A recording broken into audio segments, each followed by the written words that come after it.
السلام علیکم ورحمۃ اللہ وبرکاتہ۔ الحمدللہ نحمده ونستعینه ونستغفره ونؤمن به ونتوکل علیہ ونعوذ باللہ من شرور انفسنا ومن سیئات اعمالنا من يهد الله فلا مضل له ومن يضلل فلا هادي له ونشهد أن لا إله إلا الله وحده لا شريك له ونشهد أن محمدا عبده ورسوله أما بعد فأعوذ بالله من الشيطان الرجيم بسم الله الرحمن الرحيم يسبح لله ما في السماوات وما في الأرض الملك القدوس العزيز الحكيم هو الذي بعث في الأميين رسولا منهم يتلو عليهم آياته ويزكيهم ويعلمهم الكتاب والحكمة وَإِن كَانُوا مِن قَبْلُ لَفِي ضَلَالٍ مُبِينٍ إِنَّ اللَّهَ وَمَلَائِكَتَهُ يُصَلُّونَ عَلَى النَّبِيِّ يَا أَيُّهَا الَّذِينَ آمَنُوا صَلُّوا عَلَيْهِ وَسَلِّمُوا تَسْلِيمًا اللهم صل على محمد وعلى آل محمد كما صليت على إبراهيم وعلى آل إبراهيم إنك حميد مجيد اللهم بارك على محمد وعلى آل محمد كما باركت على إبراهيم وعلى آل إبراهيم إنك حميد مجيد الحمدللہ ثم الحمدللہ۔ اللہ پاک کا بے حد بے حساب بے شمار احسان ہے، اس نے ہمیں جمعۃ المبارک کی نماز کی حاضری نصیب فرمائی۔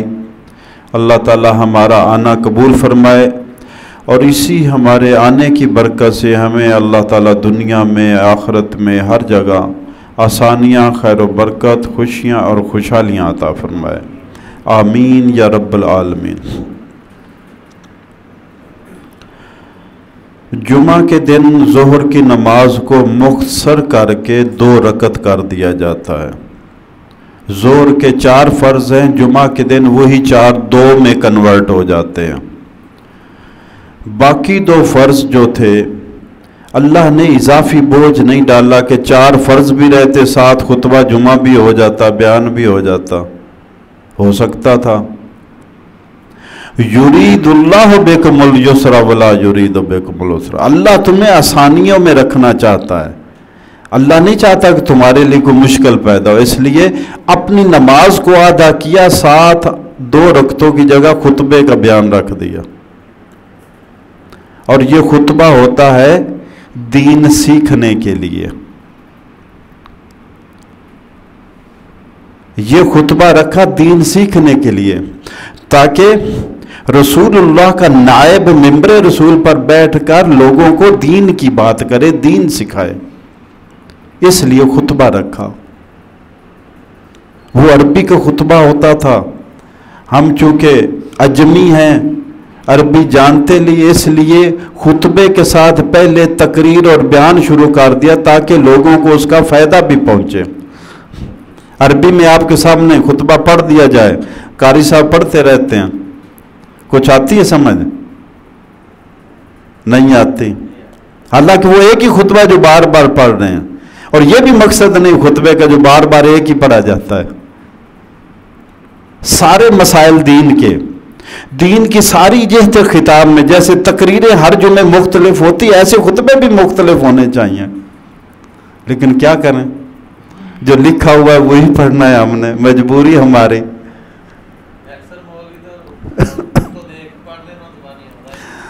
تو اللہ انا للہ۔ اچھا، تو یہ خطاب ہے بیان کے لیے، دین سیکھنے کے لیے، اور اس کے لیے بھی انسنٹیو دیے، شریعت نے ترغیب دی، لالچ دیا۔ کیا لالچ؟ مثلا حدیث میں آیا رسول پاک صلی اللہ تعالیٰ علیہ وسلم نے فرمایا کہ جمعہ کے دن جو سب سے پہلے آئے گا کتنا ثواب ہے؟ اونٹ کی قربانی کا ثواب. تو یہ کس لیے تھا؟ انسینٹیو، تاکہ اس مقابلے میں جلدی جلدی آئے لوگ، ایک تو وہ ثواب پائیں، دوسرا دین سیکھیں. جو سب سے پہلے آئے گا اس کو اونٹ کی قربانی کا ثواب، جو دوسرے نمبر پر آئے گا اس کو گائے کی قربانی کا ثواب، جو تیسرے نمبر پر آئے گا اس کو بکری کی قربانی، چوتھے نمبر پر آیا، یہ مختلف روایتوں مختلف، میں ایک روایت کی بات کر رہا ہوں، اس کو بطخ کی قربانی، پانچویں پہ آیا مرغی کی قربانی، چھٹے پہ آیا انڈے کی قربانی کا ثواب. انسینٹیو ہیں. اور پھر حدیث میں آیا جب جمعے کا دن آتا ہے تو فرشتے مسجد کے دروازے پر آ کر بیٹھ جاتے ہیں. میرے اور آپ کے آنے سے پہلے بیٹھے ہوتے ہیں اور رجسٹر ہاتھ میں ہوتا ہے. رجسٹر اور قلم ایسے سنبھال کے بیٹھے ہوتے ہیں. پہلے نمبر پر آیا اس کا نام لکھا گیا، دوسرے پر آیا اس کا نام لکھا گیا. ایسے ہی جیسے آتے رہتے ہیں ترتیب وار وہ نام لکھ رہتے ہیں کہ یہ کون پہلے کون ہے بعد میں کون ہے، کیونکہ حساب جزا بھی تو اسی طرح ملنی ہے، بدلہ بھی.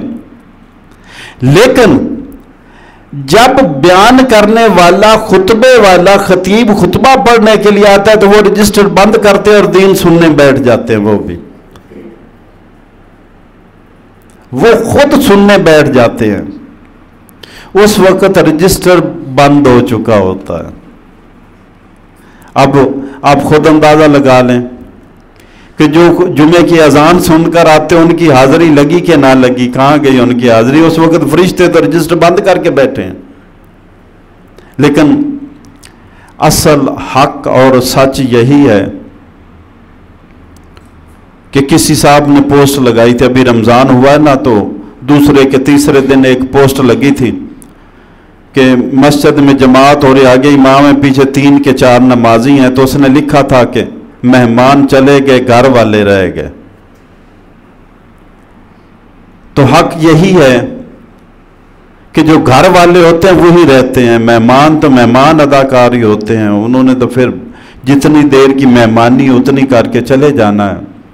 آپ اللہ کے گھر والے ہیں، اس پر فخر ہونا چاہیے کہ ہم اللہ والے ہیں، اللہ کے لیے آتے ہیں.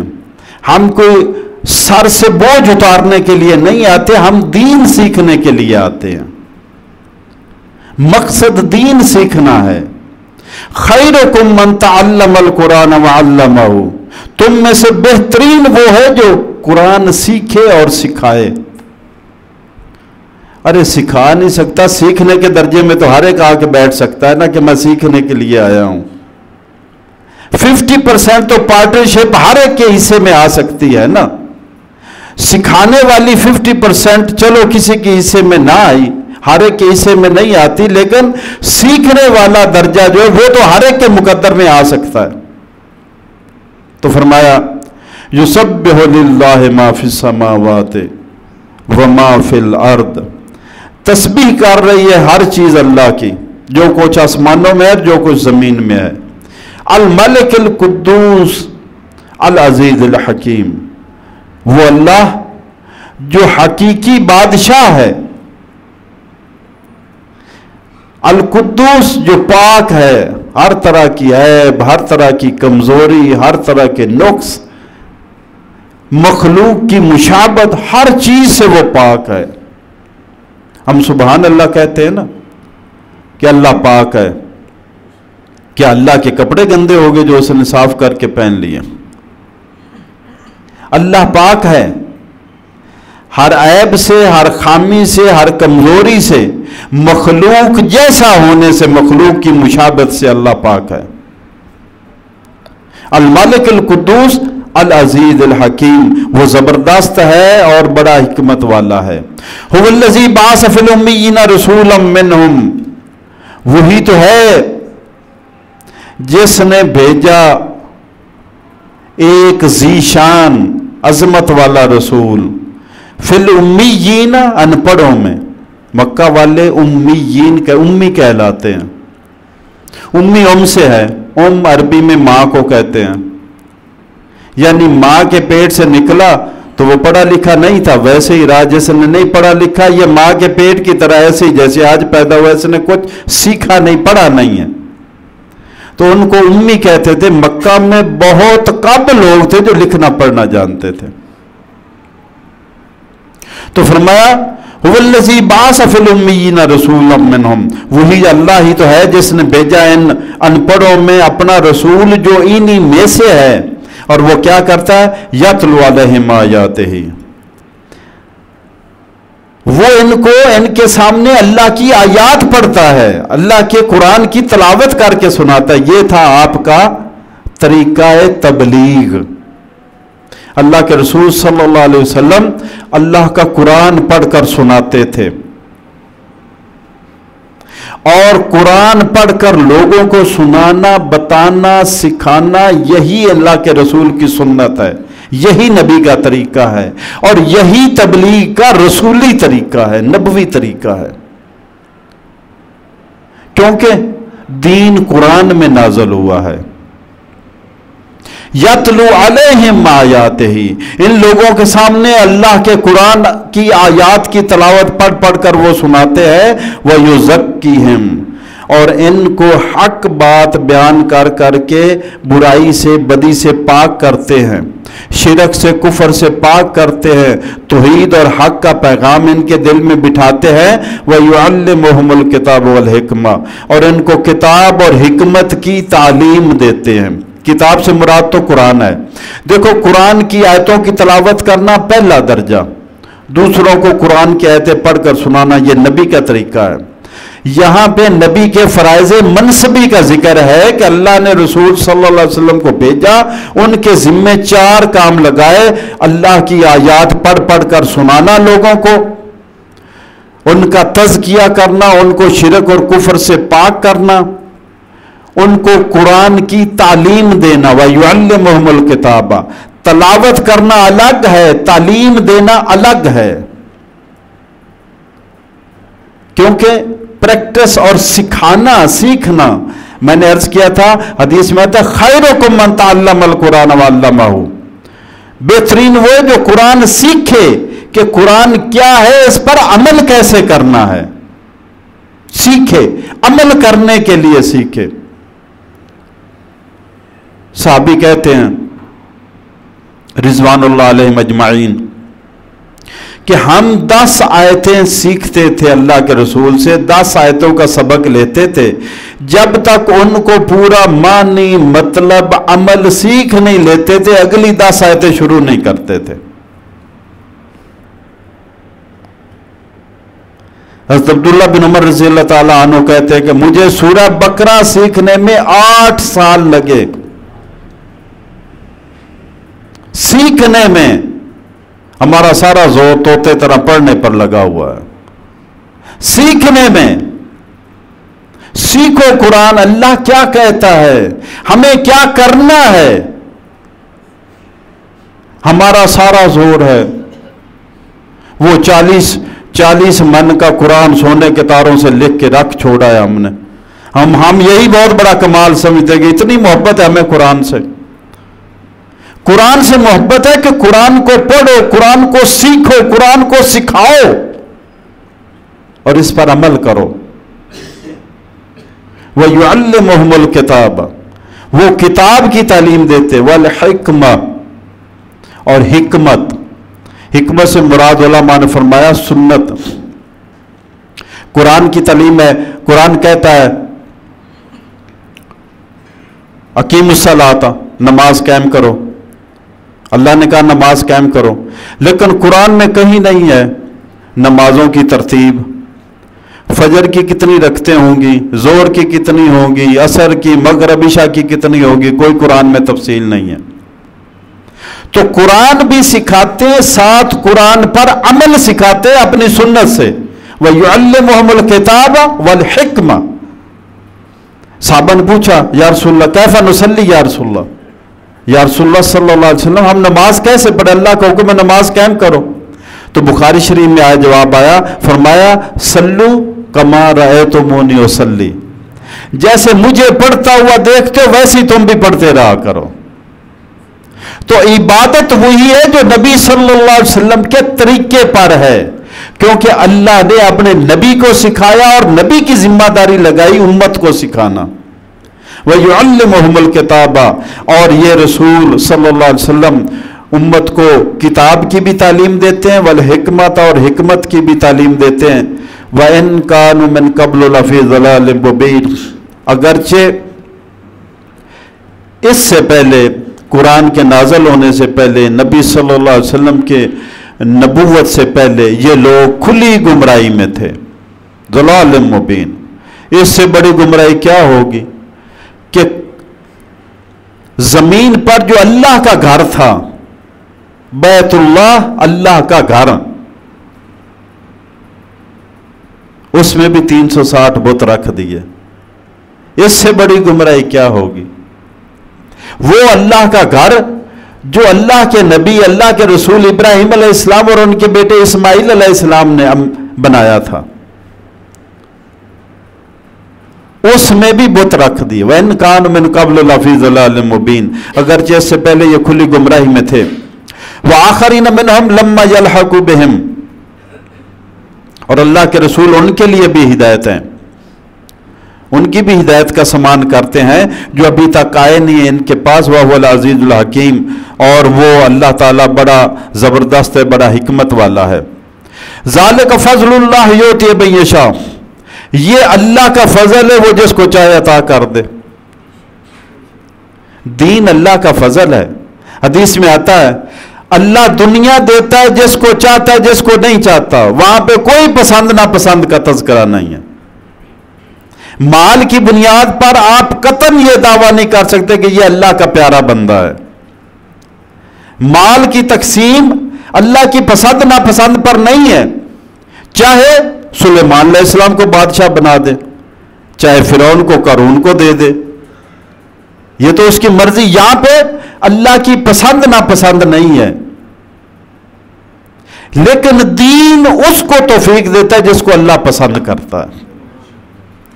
دین کی طرف اس کو اللہ توفیق دیتا ہے جس کو اللہ پسند کرتا ہے۔ حضرت رابعہ بصریہ رحمۃ اللہ علیہ سے کسی نے پوچھا کہ مجھے کیسے پتا چلے گا میں نے نماز پڑھی ہے یہ قبول ہوگی کہ نہیں ہوگی؟ ہمیں فکر نہیں نہ ہوتی پوچھنے کی، جنہیں فکر تھی کہ پتہ نہیں کیا بنا۔ جنتی جنت میں جب جائیں گے نا تو وہاں پہ کہیں گے دنیا میں ہم ہر وقت ڈرتے رہتے تھے، پتہ نہیں کیا ہوگا، پتہ نہیں کیا ہوگا۔ ڈرتے ڈرتے زندگی گزار دی اور جنت میں پہنچ گئے، ڈرتے ڈرتے جنت میں پہنچ گئے، اور اکڑتے اکڑتے جہنم میں جا گرنا ہے لوگوں نے۔ تو کسی نے پوچھا کہ کیسے مجھے پتا چلے کہ میری نماز قبول ہوگی؟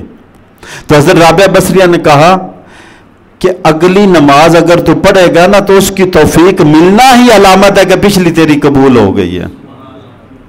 اگر قبول نہ ہوتی تو اگلی کی توفیق وہ دیتا ہی نہ، تجھے آنے ہی نہ دیتا۔ تو اگلی نماز کی توفیق ملنا یہ علامت ہے کہ پچھلی تیری قبول ہو گئی ہے۔ اور اللہ والوں کا میں نے پڑھا، اللہ والے فجر کی نماز پڑھتے ہیں، یا اللہ تیرا شکر ہے تو نے فجر کی نماز پڑھنے کی توفیق عطا فرمائی، یا اللہ دن کی باقی نمازیں ظہر، عصر، مغرب، عشاء بر وقت ادا کرنے کی توفیق دے۔ ایک نیکی کر کے اگلی نیکی کی توفیق مانگ لینا، یہ دعویٰ، یہ دعا جو ہے ظاہر کرتی ہے کہ بندے کا ایمان ہے کہ لا حول ولا قوت الا باللہ، نہ مجھ میں نیکی کرنے کی طاقت ہے نہ گناہ سے بچنے کی توفیق ہے، یہ دونوں طاقتیں اور توفیقیں میرا رب عطا کرے گا۔ اس لیے وہ نماز پڑھتا ہے تو فوراً ہی اگلی کی توفیق مانگ لیتا ہے، وہ گناہ سے بچتا ہے تو فوراً ہی اگلے گناہ سے بچنے کی توفیق مانگ لیتا ہے۔ ذالک فضل اللہ، یہ اللہ کا فضل ہے، یؤتی من یشاء، وہ عطا فرماتا ہے جس کو چاہتا ہے، واللہ ذو الفضل العظیم، اللہ فضل عظیم کا مالک ہے۔ مثل الذین حملوا التوراۃ، مثال ان لوگوں کی جنہیں تورات کا حامل بنایا گیا تھا۔ اب یہ توجہ سے سنیے گا، ہمیں قرآن کا حامل بنایا گیا، یہ قرآن ہے، اللہ کی کتاب ہے۔ اس کا ہمیں حامل بنایا گیا ہے کہ اے ایمان والو اس پر قائم رہنا، اس کے حقوق ادا کرنا، اس کو اٹھا کر رکھنا تمہاری ذمہ داری ہے۔ حمل کا لفظ معنی اٹھانا، جیسے حاملہ عورت ہوتی تو اپنے بچے کو اٹھائے نہیں پھر رہی ہوتی، تو فرمایا مثل الذین حملوا التوراۃ، ان لوگوں کی مثال جنہیں تورات کا حامل بنایا گیا تھا۔ یہودیوں کی بات ہو رہی ہے، لیکن پردے میں بتائی سنائی ہمیں جا رہی ہے کہ کہیں تم بھی یہودیوں کی طرح جیسے انہوں نے تورات کا اشر کیا تھا تم قرآن کا اشر نہ کرنا۔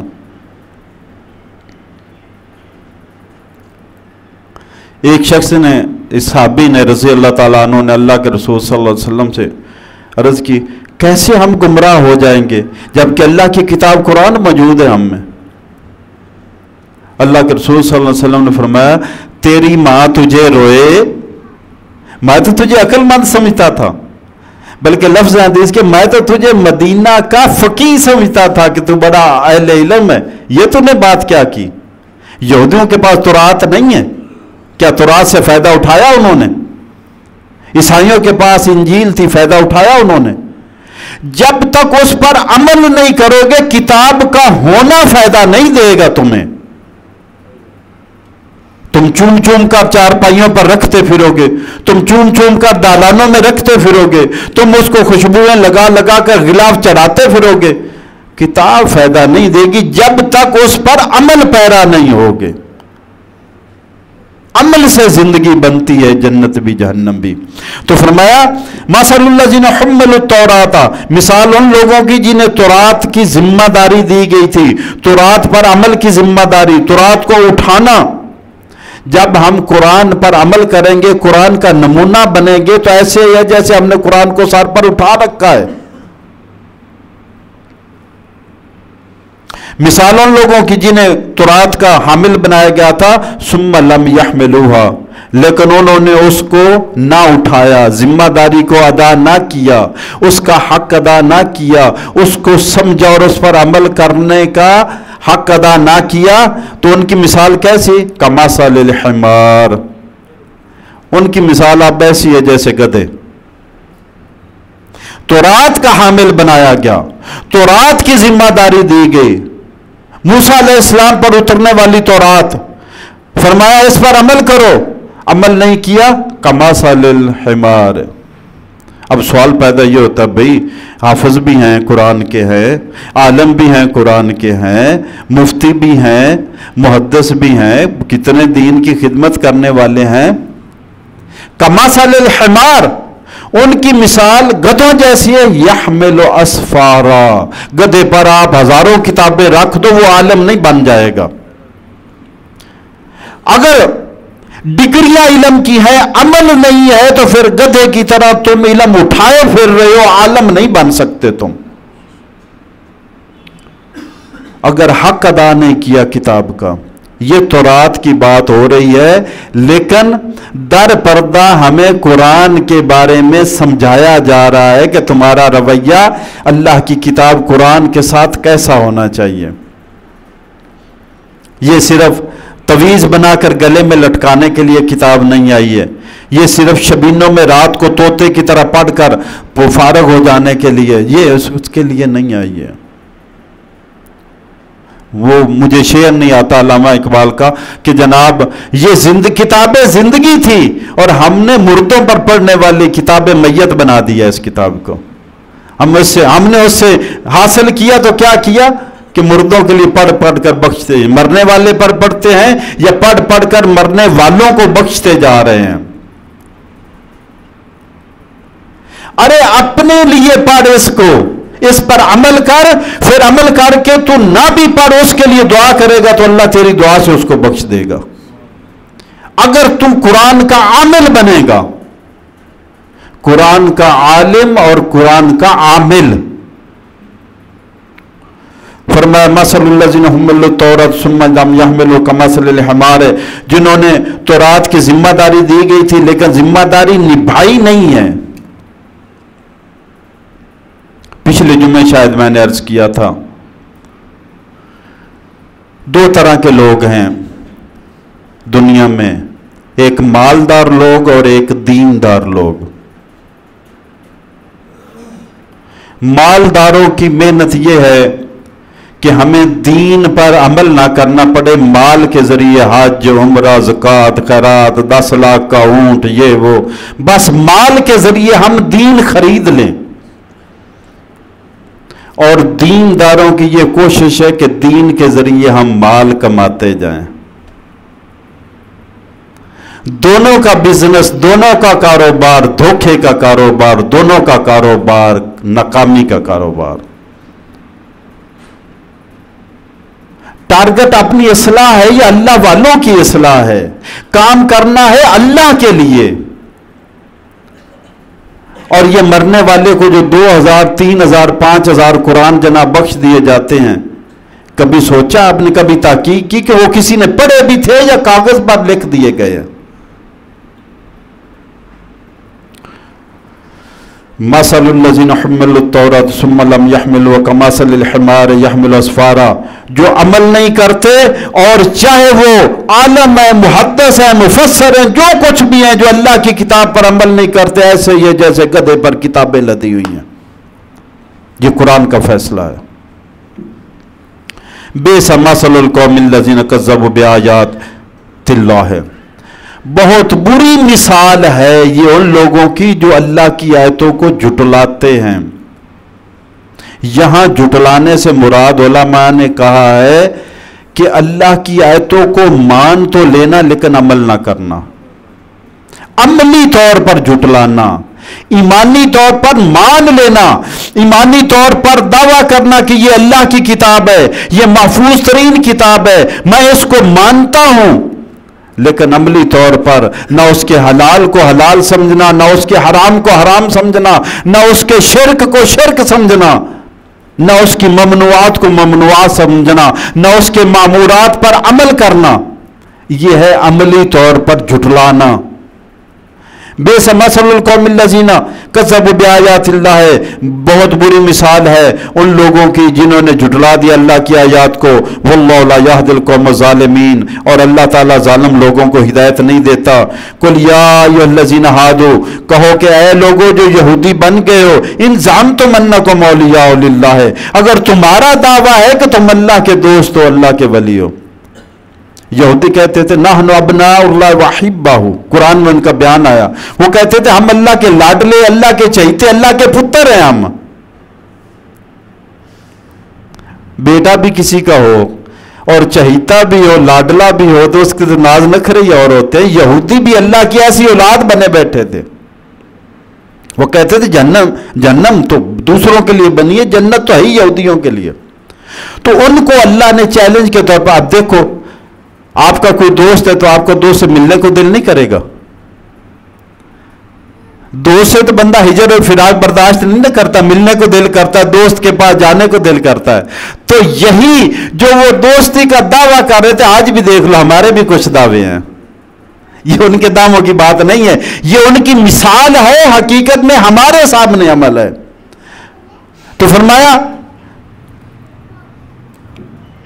قل یا ایھا الذین ہادوا، کہو اے نبی صلی اللہ علیہ وسلم، کہو ان سے کہ اے یہودیو، ان زعمتم، اگر تمہارا دعویٰ ہے، انکم اولیاء للہ، کہ تم اللہ کے دوست ہو، من دون اللہ، سے دوسروں سے ہٹ کر تم اللہ کے دوست ہو، فتمنوا الموت ان کنتم صادقین، تو موت کی تمنا کرو، یار سے ملنے کو دل نہیں کرتا؟ اگر تم اللہ کے یار ہو، اللہ کے دوست ہو، تو دوست سے شوق سے ملتا ہے، تو کرو تمنا نا۔ تو دنیا چھوڑنے کو جس کا دل نہیں کرتا، اس کا مطلب اللہ سے دوستی کا دعویٰ سچا نہیں ہے۔ تو فتمنوا الموت، موت کی تمنا کرو اگر تم اپنے دعوے میں سچے ہو۔ اللہ نے فرمایا ولا یتمنونہ ابدا بما قدمت ایدیہم، پہلے چیلنج دیا اور ساتھ خبر دے دی کہ یہ کبھی تمنا نہیں کریں گے موت کی کہ ہمیں موت آ جائے تاکہ ہماری اپنے یار دوست اللہ سے ملاقات ہو، کبھی تمنا نہیں کریں گے۔ کیوں نہیں کریں گے؟ بما قدمت ایدیہم، کیونکہ آگے جو انہوں نے کرتوت بھیجے، انہیں خوب پتا ہے کہ ہمارے ساتھ آگے کیا ہونی ہے، اس لیے مرنے کو دل نہیں کرتا. جو اللہ والا ہے وہ انتظار میں ہوتا ہے کہ میری اللہ سے ملاقات ہو.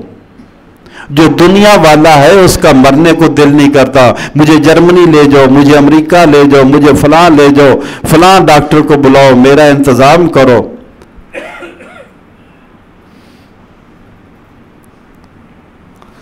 سو موٹو کا بڑا ڈر ہے دنیا میں, لیکن لوگ بھول گئے کہ جب اللہ سو موٹو لیتا ہے ناز خود نوٹس لے لیتا ہے.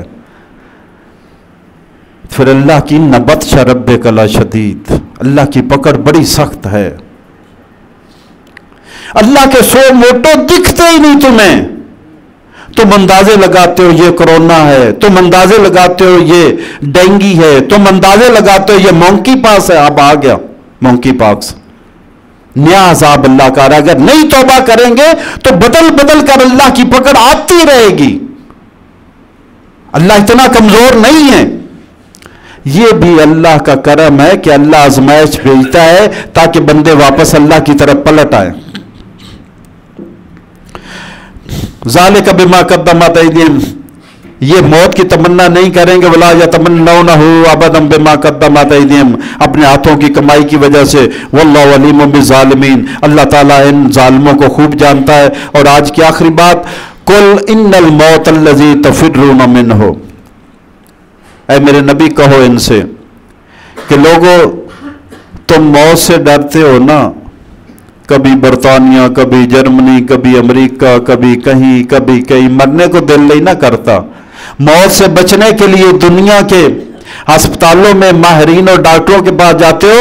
قل ان الموت الذی تفرون منہ, بے شک موت جس سے تم بھاگ رہے ہو, فإنہ ملاقیکم, وہ تو تمہارے پاس آ کر رہے گی. تمہاری ملاقات تو اس سے ہونی ہی ہونی ہے. موت سے چھٹکارا نہیں ہے. اللہ کا انکار سارے, کتنے لوگ ہیں جو اللہ کا انکار کرتے ہیں, کتنے ہیں جو مرنے کے بعد زندگی کا, قیامت کا انکار کرتے ہیں. آج تک کسی نے موت کا بھی انکار کیا ہے کہ میں موت کو نہیں مانتا. یہ ایسی حقیقت ہے کہ اللہ کے منکر بھی اس کے اعتراف کرنے والے معترف ہیں. قل ان الموت الذی تفرون منہ, بے شک وہ موت جس سے تم بھاگتے ہو, فإنہ ملاقیکم, وہ تو تمہیں ملے گی ہی ملے گی, وہ تو تمہارے پاس آئے گی. ثم تردون الی عالم الغیب والشہادہ, پھر تمہیں پیش کیا جائے گا, پھر تمہیں پلٹایا جائے گا, پھر تمہیں لے جایا جائے گا اس کے پاس عالم الغیب والشہادہ, جو غیب اور ظاہر اور غیب ہر چیز کا علم رکھنے والا ہے. پھر کیا ہوگا؟ فَيُنَبِّئُكُمْ, پھر وہ تمہیں بتائے گا. غیب اور ظاہر کا علم رکھنے والا کس کا بتائے گا؟ بِمَا كُنْتُمْ تَعْمَلُونَ, تم دنیا میں کیا کرتے رہے وہ بتائے گا. موت کے بعد یہی بتایا جانا ہے کہ ہم دنیا میں کیا کرتے رہے. یہ ایک چھوٹا سا فکرہ ہے, اس کو کھول کر میری اور آپ کی زندگی بیان کر دی جائے گی. ہوگا یہی فَيُنَبِّئُكُمْ بِمَا كُنْتُمْ تَعْمَلُونَ, وہ بتائے گا اس دن تم جو کچھ کرتے رہے. میرے بھائیوں, نمازیں اب بھی ویسی ہی فرض ہے جیسی رمضان میں فرض تھی. اللہ اب بھی وہی ہے جو رمضان میں تھا. اپنے ایمان کی تصحیح کریں, دین کے اندر استقامت پیدا کریں, نمازوں کی پابندی کریں, خود نماز پڑھیں, اپنے گھر میں نمازوں کا اہتمام کریں, بیوی کو پوچھیں, بچوں کو پوچھیں. اللہ نے فرمایا یا ایھا الذین آمنوا قوا انفسکم واہلیکم نارا, اے ایمان والو اپنے آپ کو بھی جہنم کی آگ سے بچاؤ اور اپنے گھر والوں کو بھی بچاؤ. فکر ہونی چاہیے کہ میری گھر والی, میرے بچے یار اتنے پیارے ہیں, میری آنکھوں کی ٹھنڈک دل کا سرور ہے, کیسے میں برداشت کروں گا وہ جہنم کی آگ میں جلنے چلے جائیں. اور یہاں پہ ایک سبجیکٹ میں فیل ہونا تو مجھے برداشت نہیں ہوتا, جہنم میں کیسے ان کو پھینکنا برداشت ہوگا. فکر کریں میرے بھائیوں, اپنے گھر کی فکر کریں. یہ کوئی آپ کا احسان نہیں ہے, اللہ نے گھر دیا تو گھر کی ذمہ داری آپ کو دی ہے. اللہ تعالی ہم سب کو آسانیاں عطا فرمائے. آج مغرب کی نماز کے بعد والا درس کینسل ہے، انشاءاللہ اگلے جمعے انشاءاللہ کریں گے.